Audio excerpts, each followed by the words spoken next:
Qué gentil de tu parte que vinieras al aeropuerto a recogerme. Con un gran placer. Conduzco, madre. Ya sé conducir. Sí, cielo, pues qué bien.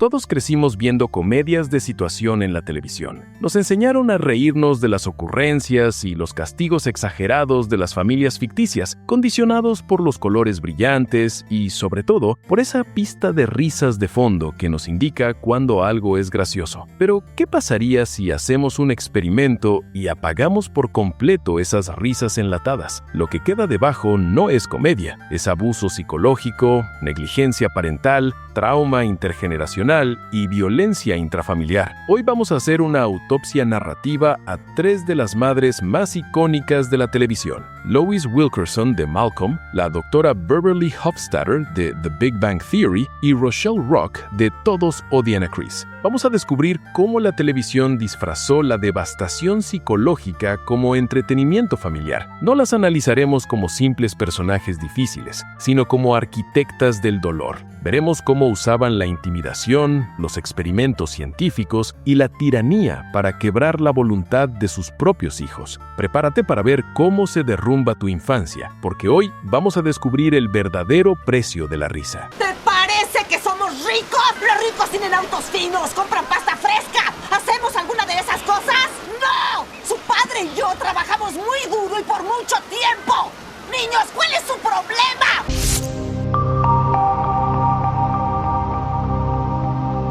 Si queremos entender la paranoia y el control absoluto de Lois Wilkerson, tenemos que mirar su pasado. Su madre, Ida, es quizás la figura más sádica de la serie. Ida creció en un país de Europa del Este asolado por la guerra y la pobreza, desarrollando rasgos psicopáticos para sobrevivir. Sometió a Lois a un abuso emocional y físico extremo. En una ocasión, obligó a la joven Lois a alimentarse solo de corteza de árbol durante una semana como castigo. Además, la amenazaba constantemente con clavarla a un árbol en el bosque si no obedecía. Esta crianza brutal programó la mente de Lois para percibir el mundo exterior como un entorno depredador, donde el control absoluto e inflexible es la única forma de sobrevivir. Aterrada de convertirse en el monstruo que fue su madre, Lois intentó ser diferente, pero al enfrentarse a la pobreza y a un esposo inmaduro como Hal, su respuesta fue desarrollar una tiranía militar. Lois no aplica disciplina infantil normal, ella utiliza tácticas de guerra asimétrica. En el famoso episodio del vestido rojo quemado, Lois entra en un estado de furia destructiva. Lejos de ser racional, secuestra a sus hijos menores en la casa y los somete a torturas físicas. Los obliga a mirar la pared durante horas y a girar sobre bates de béisbol hasta vomitar, todo para quebrar su voluntad y obtener una confesión. Esta necesidad patológica de control demuestra su incapacidad absoluta para dejar ir sus agravios. ¿Cómo se atreven? ¿Cómo se atreven a desafiarnos así? Son los muchachos más malagradecidos, malportados y desconsiderados de este mundo.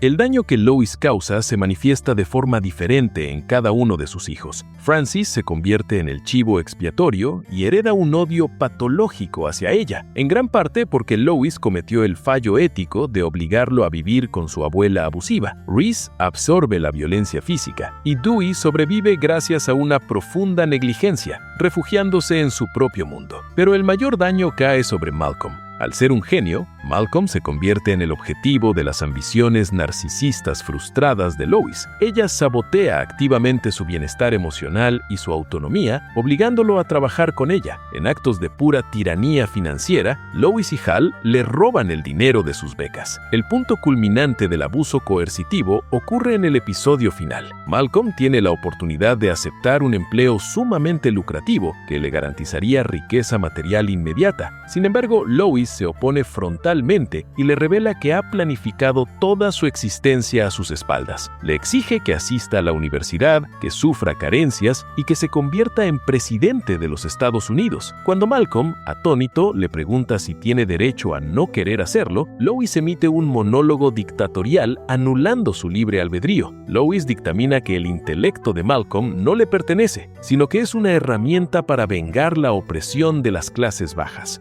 Lo siento, Malcolm. No irás por el camino fácil. No de la diversión, ser rico y tener una vida de lujos.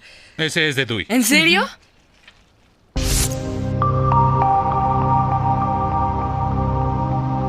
Si Lois representa el fuego consumidor de la pobreza y la desesperación, la doctora Beverly Hofstadter de The Big Bang Theory encarna el hielo absoluto, la crueldad clínica, premeditada y estéril de la élite académica. Como neurocientífica y psiquiatra de renombre mundial, Beverly tenía todos los recursos para ser una excelente madre, pero decidió voluntariamente destrozar la mente de su hijo. Beverly cometió el error más atroz al ser incapaz de separar su investigación científica con sus responsabilidades maternas. Redujo a Leonard a un simple sujeto de pruebas de su grupo de control. Para maximizar su experimento de condicionamiento, instituyó una privación institucionalizada del afecto. Leonard nunca tuvo una fiesta de cumpleaños en su infancia, porque Beverly argumentaba que ser expulsado de un canal de parto no era un logro. Tampoco celebraban Navidad, sino que estudiaban antropológicamente la festividad, obligando a los niños a escribir ensayos. La explotación no terminó ahí. Monetizó el sufrimiento de su hijo, publicando libros humillantes y de gran éxito comercial con títulos como El niño decepcionante. La indignidad fue tal que la dolorosa infancia de Leonard se convirtió en lectura obligatoria en colegios comunitarios de todo el país. Esta falta de empatía limítrofe con el narcisismo utilizó la psiquiatría freudiana como un escudo para el abuso emocional. Leonard casi nunca habla de su hermano y su hermana, que son tan exitosos. Por favor, Howard. Bueno, Leonard es el pequeño, Michael es maestro de carrera en leyes de Harvard y su hermana cultivó con éxito un páncreas humano en un gibón. ¡Wow! Debe estar muy orgullosa. ¿Por qué? Esa investigación no es mía.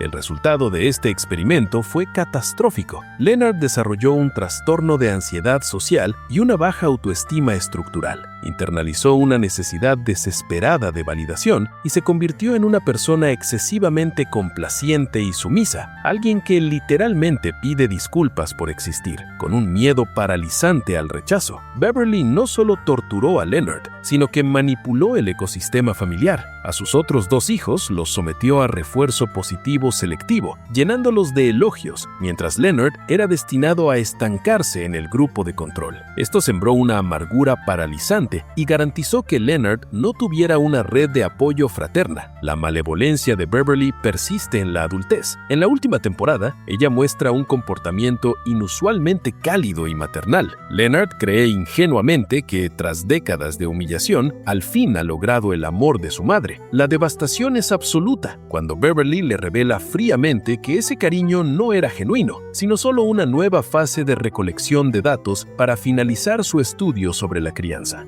Beverly es el monstruo impune de bata blanca. Causó daño neurológico irreparable y lucró con el sufrimiento de su hijo sin jamás enfrentar ninguna consecuencia ética o profesional.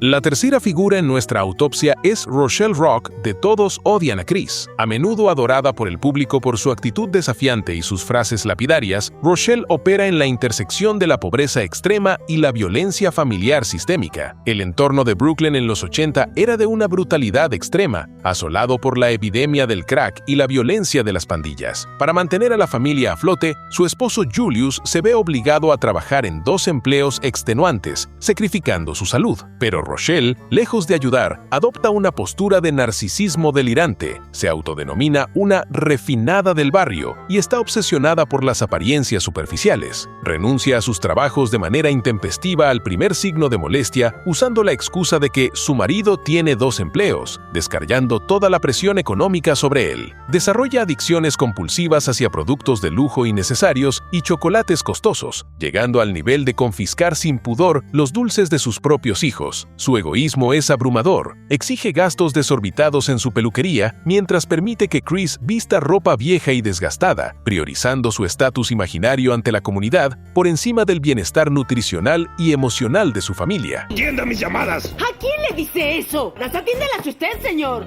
No necesito esto, mi esposo tiene 2 empleos.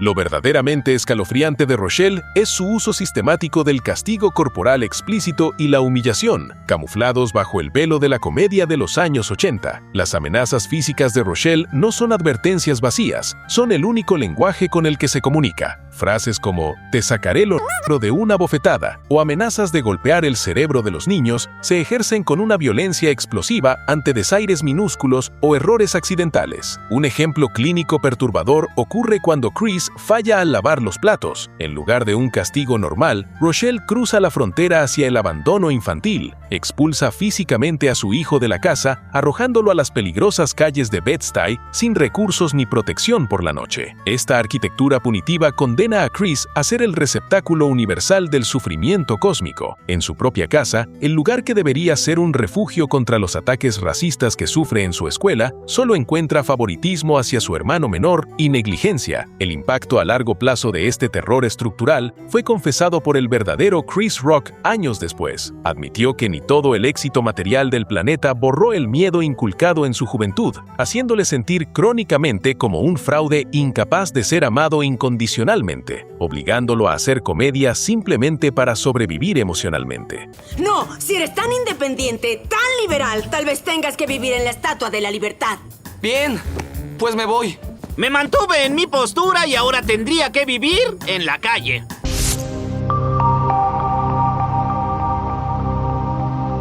Llegamos al veredicto final. Si apagamos las risas enlatadas, nos encontramos frente a 3 dramas psicológicos de horror puro, y el título de la peor madre de la televisión depende de qué métrica de crueldad utilicemos. Si medimos el caos, la violencia reactiva y la manipulación dictatorial para forzar a un hijo a un futuro que no desea, Lois Wilkerson es la figura más temible. Si evaluamos la hipocresía estructural, el abuso físico directo y el narcisismo descarado que desampara financieramente a su familia, Rochelle Rock se alza con la corona. No obstante, si la atrocidad se evalúa tomando en cuenta la ausencia total de calidez biológica, la alienación calculada durante décadas y la explotación de un niño por pura vanagloria científica, la doctora Beverly Hofstadter gana de forma incontrovertible, mientras Lois y Rochelle operaban como prisioneras de su precaria situación socioeconómica. Beverly operaba desde la cima del privilegio académico y eligió libremente diseñar una cámara de tortura neurológica para su propio hijo. La supervivencia de las comedias de situación depende de que nosotros, los espectadores, desconectemos la lógica para reírnos de tragedias que en la vida real movilizarían a los servicios sociales. Estos personajes que amamos esconden el eco perturbador de infancias arruinadas, demostrándonos que la frágil barrera que separa a la comedia de la aberración psiquiátrica es, en el vasto reino de la televisión, tan delga como una simple pista de risas enlatadas. ¿Y tú, a cuál de estas matriarcas consideras la más tóxica de la televisión? ¿Crees que haya alguna otra matriarca de la comedia que debamos diseccionar en un futuro video? Déjame tu análisis en los comentarios. No olvides suscribirte para más autopsias televisivas y nos vemos en el próximo episodio.